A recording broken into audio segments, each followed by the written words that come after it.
हमने आपको एक प्रवचन में सुना था कि हर इंसान को अपने कर्मों का फल मिलता है। अगर माता पिता के कर्मों का फल उनके बच्चों को भी मिलता है, अच्छा हो या बुरा, नहीं, जीव को अपना कर्म भोगना होता है, संयोग बनता है, पूरा जाल बिछता है। तुम्हारे ये कर्म तो तुमको ऐसा पिता मिलेगा, तुम्हारे ऐसे कर्म तो तुमको ऐसा पुत्र मिलेगा।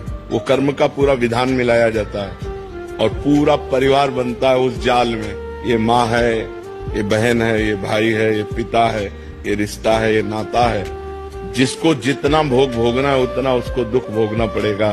कर्म सबके उसमें मिलित होते हैं, तभी वो आकर उनका पुत्र बनता है, तभी उनकी माँ बनती, तभी उनका पिता बनता है। ऐसा नहीं कि केवल एक व्यक्ति का कर्म पूरे परिवार को दुख दे रहा है, नहीं, उसके भी कर्म उसमें जुड़े हुए हैं। पिता का पाप कर्म ऐसे पापी पुत्र को जन्म देगा जो जन्म से लेकर के मरण तक उसको नाना प्रकार के दुख ही दुख देगा।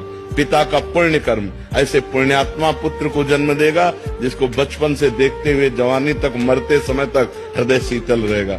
सब कर्मों का जाल बिछा हुआ है उसी में। अब हम जा रहे हैं, हमारा कोई दुश्मन नहीं, लेकिन जरा सा धक्का लगा तो भाई झगड़ा शुरू। तो वो जो धक्का लगा कांधे को, हमारे कर्म ने किया, पूर्व के कर्म ने ऐसे धक्का लगवा दिया और उसने लड़ाई कर दी, क्योंकि उसके द्वारा पिटना था, इसलिए ऐसा संयोग बन गया।